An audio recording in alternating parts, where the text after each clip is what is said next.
செங்கோட்டையனை கட்சியிலிருந்து நீக்கினதுக்கு அப்புறம் இன்றைக்கு அந்த மாவட்டத்தினுடைய மாவட்ட அலுவலகத்தெல்லாம் முன்னாள் அமைச்சர் எஸ்பி வேலுமணி திறந்து வைக்க போறாங்க.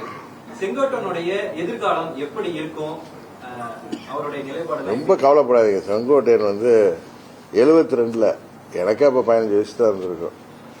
அவர் எம்எல்ஏ இருந்தப்ப நான் காலேஜில் படிச்சுட்டு இருந்திருக்கேன். ஸ்கூல்ல தான் படித்தேன். 77 63 14 வயசு தான் எனக்கு. ஸ்கூல்ல தான் படிச்சுட்டு இருந்தேன். 77 53 ஆண்டுகள் அனுபவம் உள்ளவர். அவருக்கு யாரும் புத்திமதி சொல்லவோ அல்ல அவரை யாரையும் பின்னணியிலிருந்து இயக்கவோ தேவையில்லை. அவரே சுயமாக சிறப்பாக இயங்கக்கூடியவர், அரசியல் ரீதியாக நல்ல தெளிவாக இருக்கக்கூடியவர். இறைவன் அருளால் உடல் நலமும் நன்றாக இன்னும் அந்த சிட்டுக்குருவி மாதிரி தான் அவர் இருக்கார். நாங்கள் அப்பெல்லாம் அவர் எங்களுக்கெல்லாம் டூர்லாம் முதல் நாள் அம்மா டூர் நாளைக்கு இன்னைக்கு ஒரு முதல் நாள் நைட்டே ஒரு ரவுண்டு போயிட்டு வந்துடுவார்.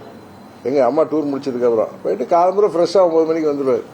அவர் பேரை நாங்கள் சிட்டுக்குருவி பறந்து போயிட்டு இருப்பார். அதே மாதிரி தான் இப்போ இருக்காரு. அதே சுறுசுறுப்பாக இருக்காரு. அன்னைக்கு தேவர் நினைவிடத்துல கூட நான் கூட்டத்தை சிக்கிட்டா எனக்கு முன்னாடி போயிட்டார் உள்ளார.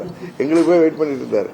அதனால அங்கே எடப்பாடி திமுக சார்பு அலுவலகங்கள் திறக்கலாம், அதெல்லாம் நடக்கலாம்ப்பா. அவருடைய இம்பாக்ட் என்னங்கிறது இன்னும் ஒரு 3-4 மாசத்துல உங்களுக்கு தேர்தலில் தெரிஞ்சுக்கணும்.